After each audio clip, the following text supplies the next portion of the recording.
Seigneur, ouvre mes lèvres os meus lábios, et ma bouche e a minha boca entoará publiera o teu louvor. ta louange. Aleluia. Alléluia. Isto aqui C'est quelque é chose muito de très glorieux, magnífico, de magnifique, extraordinário, d'extraordinaire. porque Car quando Davi diz, lorsque abre, David dit, Senhor, os meus pour lábios, ouvrir les lèvres para abrir os de la lábios volonté da vontade do ser de l'être humano, humain, é simples, é fácil, c'est facile, só abrir a boca, c'est simple. Il suffit d'ouvrir la bouche. mas isso Mais cela não pode ser feito de ne peut forma pas être de façon mecânica, como mécanique, Davi queria, comme David le voulait. David Davi não queria fazer voulait que Dieu mecanicamente, ele mette queria que sur ses lèvres Deus colocasse nos lábios dele la louange o louvor que ele merecia. qu'il méritait. É diferente. C'est différent.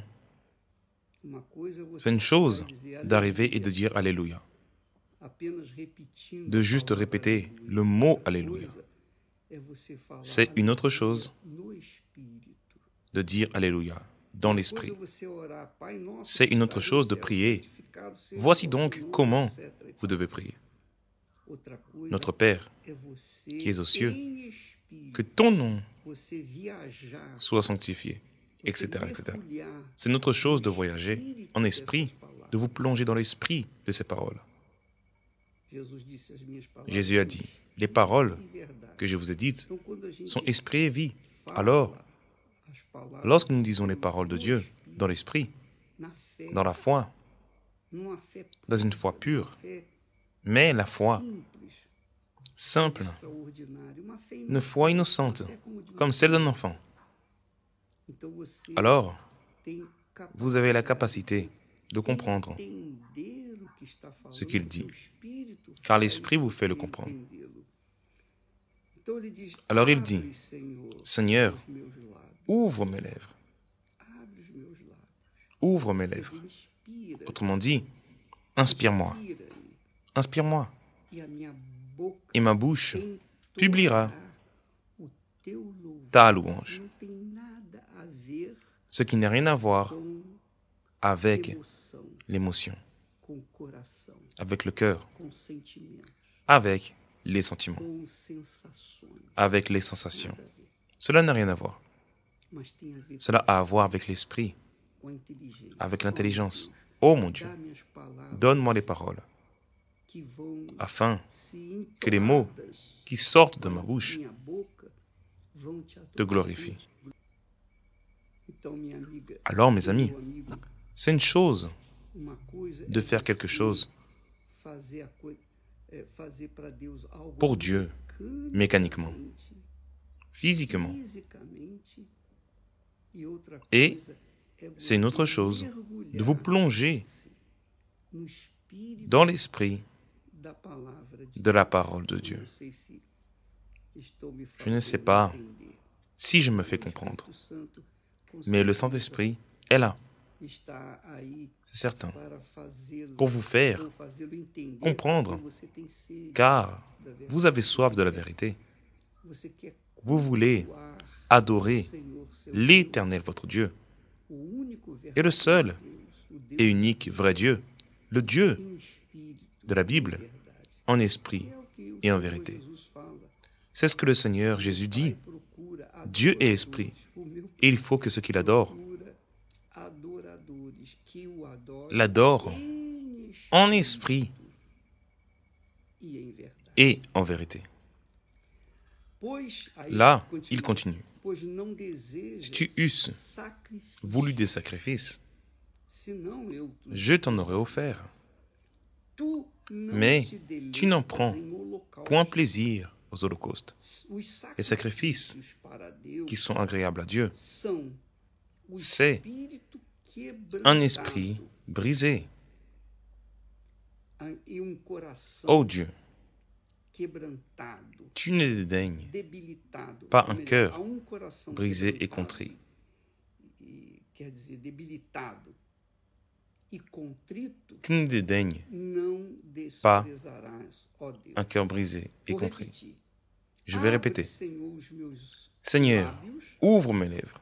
quer dizer, inspira-me, Autrement dit, e inspire-moi. minha boca entoará o teu Et ma louvor. bouche publiera ta Pois louange. não desejas Si tu eusses sacrifício, voulu des sacrifices, senão eu os daria. je t'en aurais offert. Quer dizer, mecanicamente, Faire des sacrifices mécaniques, cela ne fonctionne pas.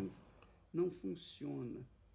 Lembra que Vous Jesus souvenez-vous, fala, lorsque Jésus quando a dit, vieres ao altar, si donc tu présentes ton offrande à l'autel, oferta, e ali et que là, te lembrares tu te souviennes tem alguma que ton coisa frère contra ti, a quelque chose contre toi, a tua oferta laisse-la diante do ton offrande devant l'autel. Et va d'abord e te réconcilier reconcilia avec ton frère. com teu irmão. E então Puis, vem, viens toma sua oferta présenter e oferece. ton offrande.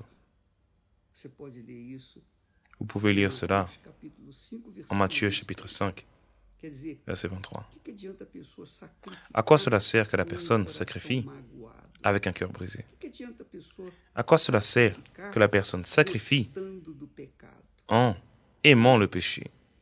Que é o que Et que c'était era o sacrifício le sacrifice dos des hommes homens riches naquele à cette époque, tempo. comme aujourd'hui. Eles sacrificam Ils sacrifient por interesse par intérêt pessoal, personnel, por pour objetivo, un sonho objectif, pessoal de un rêve realização personnel na terra. de réalisation ici sur terre, Realizavam des sacrifices. não para adorar, Non para pour adorer, louvar, para agradecer, pour para se louer, aproximar pour de remercier, Deus, ni pour mas se com rapprocher de Dieu, interesse pessoal. mais avec un objectif personnel. Deus não aceita esse tipo de Et Dieu n'accepte pas ce genre de Ele sacrifice. diz então: abre, Il Senhor, dit alors, meus lábios e a minha boca Seigneur, ouvre mes lèvres et ma bouche publiera ta teu louange. louvor. Quer dizer, o louvor de verdade. Autrement dit, la Pois véritable não louange. desejas sacrifício, Si tu eusses voulu des sacrifices, senão eu te je t'en aurais daria, offert. eu os daria. Je t'en aurais offert. Porque sacrificar Car sacrifier, não é ce n'est pas difícil. difficile. Sacrificar Sacrifier o l'argent, dinheiro, sacrifier o l'animal, animal, sacrifier as ofertas, les offrandes, os votos, les vœux, não é ce n'est pas un sacrifício, sacrifice. não é aquele sacrifício. Le O problème, problema é sacrificar o coração. c'est sacrifier le cœur. O coração Le enganador cœur trompeur. que as pessoas Et les personnes, normalmente não querem, normalement, ne veulent pas le faire. pois não desejas Si sacrifício, tu eusses voulu des sacrifices, senão eu je t'en aurais offert. Tu Et tu ne não prends te point deleitas plaisir em holocausto. aux holocaustes. Os sacrifícios Les sacrifices para Deus qui sont agréables à olha Dieu. só, o tipo de sacrifício Voyez seulement le genre de que Deus sacrifice quer que Dieu attend de vous, de moi, você, de nous todos tous. nós. Os sacrifícios Les sacrifices são qui o sont espírito agréables à Dieu, quebrantado, c'est quer dizer, a consciência, un esprit brisé. Autrement dit, espírito, la conscience. da consciência, Lorsqu'il s'agit de l'esprit, il s'agit de la conscience, de l'intellect. o espírito quebrantado Alors l'esprit brisé quer dizer veut dire o espírito debilitado, l'esprit débilité, abatido, abattu por causa dos pecados. à cause des péchés, Minha consciência Ma conscience dói, me pèse, porque car il y a há pecados des que eu não péchés confessei. que je n'ai pas confessés. Meu Deus, tem Mon Dieu, aie miséricorde de moi. Eu não aceito Je n'accepte pas continuar vivendo. de continuer à vivre Eu ainsi. quero Je veux me refazer, me eu quero reconstruire. refazer Je veux a minha reconstruire comunhão contigo, ma communion avec toi, notre communion. Então, quando a pessoa Alors lorsque la apresenta personne présente uma une conscience debilitada, débilitée, abattue por causa de dos ses seus péchés, pecados, não é por causa dos ce n'est pas problemas, não. à cause Por causa, de ses porque problèmes, eu tô non. doente, porque Ce n'est parce a minha qu'elle mulher me abandonou, est malade. meu marido me Ah, parce que mon deixou, épouse perdi m'a minha abandonné, casa, mon mari m'a perdi laissé, isso. Não é j'ai perdu ma estar maison, j'ai perdu debilitado cela. por causa de uma Ce n'est pas le depressão, fait de uma d'être débilité à perda. cause d'une perte de ce monde, non. David estava debilitado, était o débilité. coração, o espírito Son esprit était quebrantado, brisé, porque ele car era rei. il était roi. Ele tinha Il tudo avait tout à ses aos pieds. pés, Il tinha avait des servos, serviteurs, tinha il avait tudo. tout. Mas dentro Mais à dele, l'intérieur de lui, dentro da sua dans sa conscience, consciência, pesait pesava a má consciência, la mauvaise o conscience, pecado que ele havia cometido. le péché qu'il avait commis. Essa é a realidade. Telle est la réalité. Então ele estava com o Alors, espírito il avait l'esprit brisé, debilitado, débilité, caído, par terre, prostrado. prostré.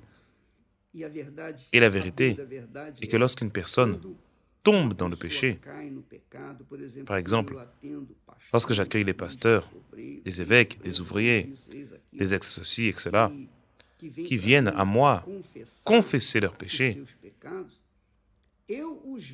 je les vois avec un visage abattu, prostré. Alors, nous percevons la sincérité. Ô évêque, j'ai péché. J'ai commis une erreur. J'ai failli. Je ne voulais pas faire cela. Pour l'amour du Seigneur Jésus-Christ, aidez-moi. Alors nous avons la condition d'aider. Nous avons les conditions d'apporter la parole qui va à la rencontre de la nécessité de cette personne.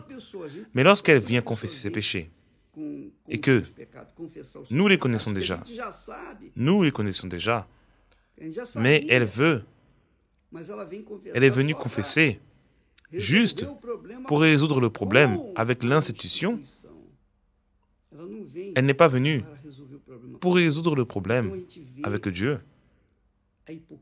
Alors, nous voyons l'hypocrisie. Le visage est abattu et le reste, car elle ne présentait pas à Dieu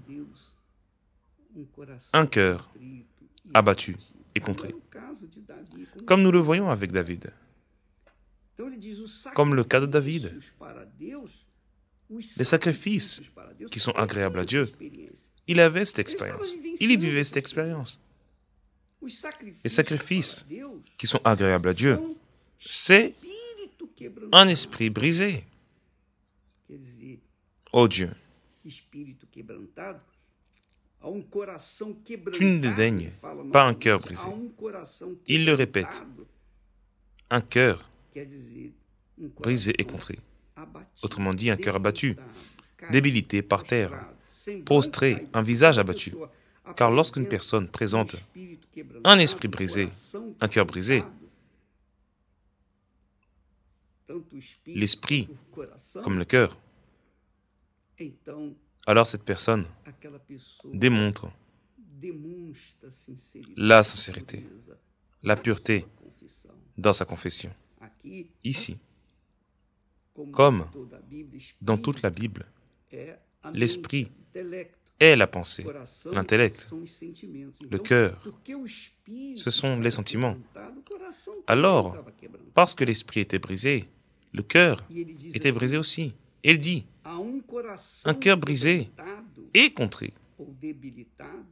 Un cœur contrit, c'est un cœur repenti, mais vraiment repenti. Pas avec des remords, non. Comme fut le cas de Judas Iscariote. Il a senti les remords, son cœur le faisait souffrir. C'était des remords. Alors, la repentance, nous en avons parlé hier, et je veux renforcer cela à nouveau, c'est une personne qui a vu le péché, qui ressent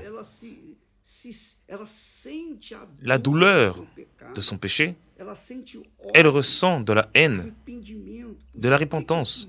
Mince, pourquoi ai-je fait cela?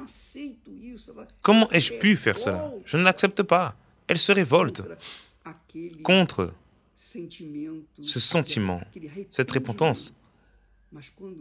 Mais lorsqu'elle sent la douleur, juste à cause du cœur, ici ce n'est pas seulement le cœur, c'est l'esprit, la conscience et le cœur. Tous les deux étaient contrits, abattus, repentis. Alors il dit, un cœur brisé et contrit.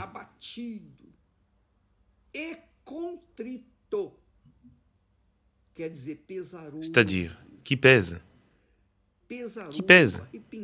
qui est repenti.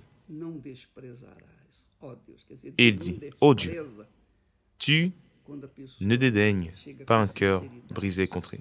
Autrement dit, Dieu ne dédaigne pas ceux qui viennent avec sincérité, avec transparence, franchement. J'ai commis une erreur, aie miséricorde de moi. C'est moi qui ai commis l'erreur. Ce n'est pas un tel ou un tel autre. Personne, non. C'est moi qui ai commis l'erreur. c'est parti de moi. Je suis le responsable de ce péché. Aie miséricorde de moi et compassion, car je ne veux pas porter ce poids en moi. Car si des sacrifices étaient suffisants, je mettrais tout ce que j'ai sur l'autel. Mais ce n'est pas cela. C'est mon cœur contrit, ma pensée repentie que tu désires. Il dit, ô Dieu, ne dédaigne pas un cœur brisé et contrit. Il y a des gens qui nous regardent en ce moment, et cela fait des années qu'elles sont à l'église, depuis des années. Elles sont religieuses, fidèles, elles sont loyales envers l'église, elles sont loyales envers leur pasteur. Ce sont des personnes qui donnent leur meilleur, qui offrent leur meilleur travail à l'église, mais qui portent en elles un mauvais sentiment. Et je vais vous mettre une expérience dont nous avons entendu parler, qui s'est produite au milieu de nous. Il y avait un monsieur, un ouvrier. Il était fidèle, loyal, un bon ouvrier. Et il faisait une cellule de prière. Et dans cette cellule de prière qu'il faisait chaque semaine, il faisait cela déjà des années. Ce monsieur, à cause de l'âge, avait déjà des difficultés pour exercer son travail. Et il est tombé malade. Avec l'âge, il est devenu infirme. Et il a dû être interné à l'hôpital. Et un autre ouvrier l'a remplacé et a continué à réaliser son travail. Lorsqu'il l'a su, là à l'hôpital, il a été vraiment blessé, triste, parce que cet ouvrier faisait ce qu'il voulait faire. Il a pensé, un tel a pris ma place. Il a profité du fait que je sois dans cette situation et a pris ma place. Voyez seulement, c'est une pensée du diable vraiment. Alors, l'autre ouvrier est allé à l'hôpital le visiter, parler avec lui, etc.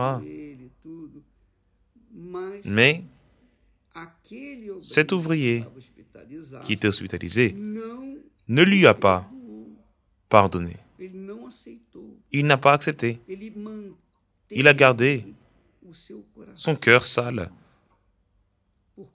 car son collègue, pensait-il, qui a pris sa place, et il n'a pas pardonné à cet ouvrier. Il ne l'a pas pardonné. Et il est mort. Il est décédé en portant dans sa tombe ce ressentiment.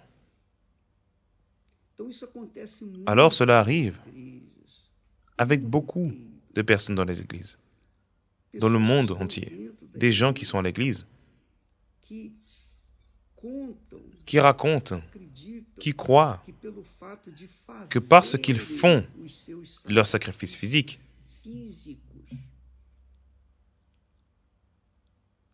c'est un signe qu'ils sont en train de plaire à Dieu. Non. Alors David dit ici, les sacrifices qui sont agréables à Dieu, c'est un esprit brisé, abattu, contrit. Ô Dieu, tu ne dédaignes pas un cœur brisé et contrit. Repenti, appesanti. Alors, mes amis, lorsque nous parlons de faire le sacrifice de la campagne d'Israël, le plus grand sacrifice, ce n'est pas l'offrande que vous mettez sur l'autel. Non. Ce ne sont pas vos biens. Ce n'est pas votre patrimoine que vous mettez sur l'autel.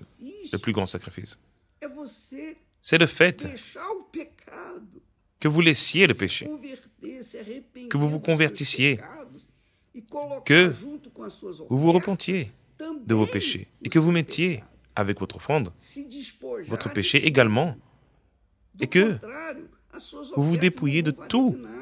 Dans le contraire, votre offrande ne servira à rien. C'est comme David. Le roi David le dit, si tu uses voulu de sacrifice, je t'en aurais offert. Je t'aurais donné ce que tu voudrais, mais ce n'est pas ce que Dieu veut. Lorsque Dieu parle de sacrifice, car le sacrifice d'un animal est un genre de sacrifice du Seigneur Jésus, c'est un genre de sacrifice comme celui de Dieu lui-même, pour nous. Bien sûr, évidemment, que ceux qui pensent que le sacrifice n'est que monétaire, que cela n'est que la valeur, le patrimoine, ces personnes, ces gens-là font leur sacrifice, mais restent dans le péché. Cela ne sert à rien. Cela ne résout pas le problème. Ils restent perturbés. Cela ne résout pas le problème. C'est le cas seulement lorsque la personne y met tout son cœur, toute sa force, tous ses sentiments, son intellect, tous ses projets personnels, ses rêves, lorsqu'elle se dépouille, qu'elle se livre de façon totale sur l'autel de Dieu. Alors, lorsque ces croyants disent « Il est écrit que Dieu ne prend point plaisir dans les holocaustes », et c'est vrai, les sacrifices ne valent rien. Maintenant, le sacrifice qui vient avec les péchés, là oui.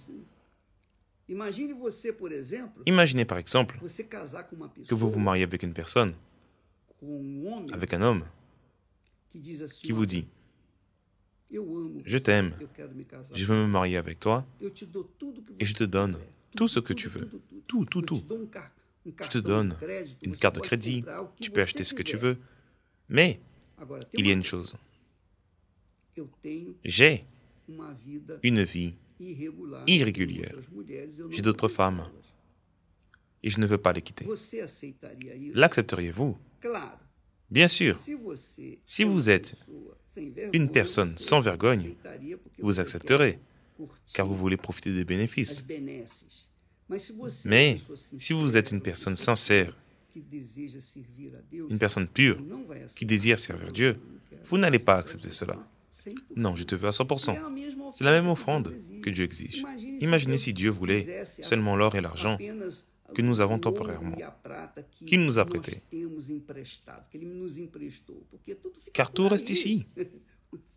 Vous pouvez mettre tout le monde que vous avez, tout votre or, votre richesse sur l'autel, mais si vous restez dans le péché, cela ne sert à rien, cela ne résoudra rien. Ce que Dieu veut, c'est votre cœur. Car votre cœur est dans ce qui ne plaît pas à Dieu.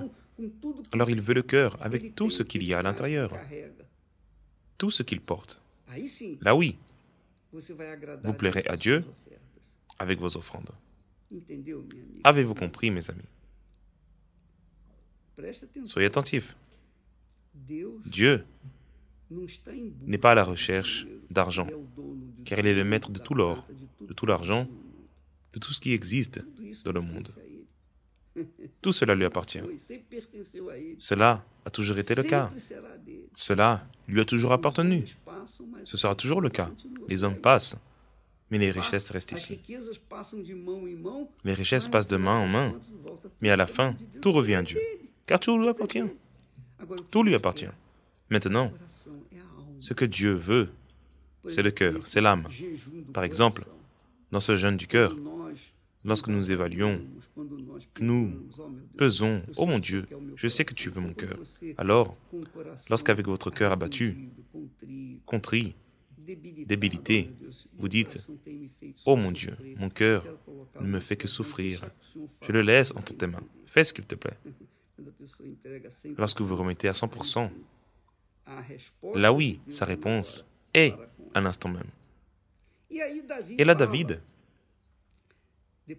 après s'être lavé, purifié avec sa confession, face à sa reconnaissance qu'il a été le responsable de toute sa faiblesse, il fait alors une prière pour Sion, qui représente Jérusalem. Répands par ta grâce tes bienfaits sur Sion. Bâtis les murs de Jérusalem. Autrement dit, mets les murailles, entoure Sion de murailles pour que l'ennemi ne puisse pas y entrer. Alors, il termine le psaume en disant « Alors, tu agréeras des sacrifices de justice. » Sacrifice de justice. Sacrifice de ce qui est juste, de ce qui est bon, de ce qui est correct. Alors, tu agréeras des sacrifices de justice, des holocaustes et des victimes tout entières. Vous voyez? Lorsque Sion, qui représente le peuple de Dieu, est restauré et que les murailles de Sion, les murailles de Jérusalem, autrement dit, lorsqu'il y a un sauvetage de cette créature qui vivait entre les mains du diable, qui était détruite, car elle a mis son cœur, son âme, sa vie sur l'autel, lorsqu'elle est sauvée du péché, de l'enfer, alors, David dit, alors tu agréeras des sacrifices de justice, des holocaustes et des victimes tout entières. Alors, on offrira des taureaux sur ton autel. Vous voyez que David n'a pas éliminé les sacrifices, les holocaustes, les victimes, les taureaux. Non. Cette pratique, ce rituel de sacrifice a continué jusqu'à Jésus. Lorsque Jésus est venu, il a éliminé ces sacrifices d'animaux. Mais il n'a pas éliminé le sacrifice du cœur. Jésus n'élimine pas le sacrifice de chacun de nous, de notre cœur, de notre pensée, de nos péchés, de nos erreurs, nos confessions. Il ne les a pas éliminés. Bien au contraire, bien au contraire. Je l'ai déjà dit. Si donc tu présentes ton offrande à l'autel, autrement dit, Jésus accepte l'offrande. Mais cette offrande doit être pure, car l'offrande symbolise ce qu'il y a en nous. Mon offrande pour Dieu représente ce que je suis pour lui. Lorsque Jésus s'est fait offrande de Dieu pour me sauver, il a fait de moi l'offrande pour Dieu. Alors, je suis l'offrande de Jésus pour le Père. Vous aussi.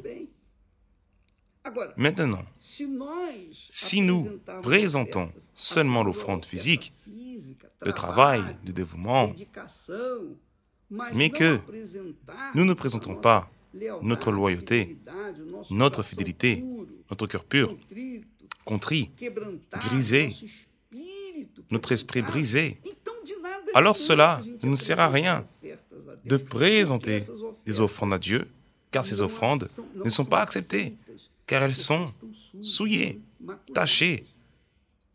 C'est pourquoi Jésus a dit, et lorsqu'il dit, si donc tu présentes ton offrande à l'autel, et que là, tu te souviens, c'est le Saint-Esprit qui le rappelle à ce moment-là, que ton frère a quelque chose contre toi, laisse là ton offrande devant l'autel, et va d'abord te réconcilier avec ton frère. Puis viens et présente ton offrande. Car l'autel sanctifie l'offrande. L'autel donne du pouvoir à l'offrande. L'autel reçoit l'offrande. Mais il ne reçoit que l'offrande pure, qui vient d'un cœur sincère, d'un cœur contrit, abattu, d'un cœur repenti, d'une pensée contrite, abattue. Avez-vous compris, mes amis? Je suis ici en train d'essayer de donner ce que Dieu me donne. Et si vous êtes une personne sincère et que vous voulez connaître la vérité, vous voulez avoir une relation avec Dieu, vous devez être la propre offrande. Tout comme Dieu vous a présenté son offrande, qui est Jésus. Jésus est venu à donner sa vie, afin que vous puissiez être son offrande à lui, Jésus pour le Père. C'est pourquoi il nous donne le Saint-Esprit, car sans le Saint-Esprit, il vous est impossible d'être l'offrande pour le Père, car le Saint-Esprit nous conduit, il nous convainc de nos péchés. Le Saint-Esprit nous fait être convaincus de nos erreurs. Nous nous repentons, alors, et Dieu accepte notre prière, notre offrande, notre vie comme une offrande pour lui. Alors lorsqu'une personne, pour résumer, lorsqu'une personne reçoit le baptême du Saint-Esprit, elle devient cette offrande qui est tamponnée. Jésus a tamponné l'offrande. Cette offrande est mon offrande que j'offre au Père. Vous êtes scellés avec le sceau du Seigneur Jésus lui-même. Mon Père, je suis venu et j'ai consumé l'œuvre que le Seigneur m'a confiée. Voici mon offrande de gratitude. Et vous êtes l'offrande de gratitude que Jésus a gagnée, a conquis, qu'il a retiré de l'enfer, maintenant purifié par son sang. Il vous remet à son Père comme son offrande vivante à lui. Jésus, n'est-ce pas bon? N'est-ce pas formidable? C'est magnifique. Alors lorsque la personne est baptisée du Saint-Esprit, elle a été acceptée. Son offrande a été acceptée par Dieu. Elle est donc devenue l'offrande de Dieu, pour Dieu. C'est ce qui est formidable. C'est pourquoi Paul dit, si quelqu'un n'a pas l'Esprit de Christ, il ne lui appartient pas. Car l'offrande que Jésus offre à Dieu n'est pas tachée. Elle n'a pas de péché. Elle est pure. Elle est vraie. Elle est sincère. Alors Dieu est honoré, glorifié à travers les offrandes que son Fils, notre souverain sacrificateur, offre sur l'autel du Très-Haut. Alors cette offrande est acceptée, car elle a été purifiée dans le sang du Seigneur Jésus. Elle a le sceau du Seigneur Jésus, le tampon de qualité, car elle a été lavée, purifiée, et elle est pure. Elle est purifiée pour servir d'offrande au Père, à Dieu le Père. C'est vraiment grandiose, vraiment glorieux. Et seul celui qui est spirituel, celui qui est né d'eau et d'esprit, seul celui qui est esprit vivifiant est capable de comprendre la grandeur, la hauteur, l'altitude, la profondeur, la largeur de cette révélation. Si vous êtes baptisé du Saint-Esprit, vous vivez loin du péché. Vous avez la pensée pure. Votre cœur est libre. Vous ne portez pas de rancune, pas de ressentiment. Vous ne vous mettez pas dans les problèmes. Au contraire, vous êtes pacifique. Vous êtes une personne de Dieu, scellée par le Saint-Esprit. Alors, vous êtes l'offrande vivante de Dieu que le Seigneur Jésus a offerte au Père. Et tant que nous vivons dans ce monde, cette offrande doit briller. Elle doit être la gloire du Père ici, dans ce monde, ici, dans ce monde. Alors, nous affrontons des problèmes, des difficultés, des tourments, mais même ainsi, avec la conscience pure, lavée, purifiée, nous avons la paix avec le Père. Nous avons la paix avec le Père, à travers le Seigneur Jésus-Christ. C'est magnifique, n'est-ce pas? Que Dieu vous bénisse. Et n'oubliez pas que le 22, nous aurons le jour de la purification avec l'hysope. C'est un symbolisme juif que nous appliquerons pour réveiller la foi des gens qui veulent vivre une vie pure, qui ont faim et soif de justice. Si vous voulez participer, grâce à Dieu, dans tous les centres d'accueil universels, les ouvriers, les pasteurs, les évêques, vous purifieront avec l'hysope et l'eau pure. Au temple de Salomon, nous le ferons également, avant même de rentrer dans le temple ou dans l'église. Vous serez purifiés. Et là, à un moment donné, nous transmettrons en direct du mont Hermon, le mont de la transfiguration. Nous prierons pour vous. Nous vous consacrerons comme des offrandes vivantes du Seigneur Jésus. Et le Saint-Esprit descendra sur vous. Il y aura une effusion du Saint-Esprit sur tous ceux qui seront purifiés de la mauvaise conscience, de n'importe quel mauvais sentiment, de n'importe quelle culpabilité. Vous serez remplis du Saint-Esprit. Amen.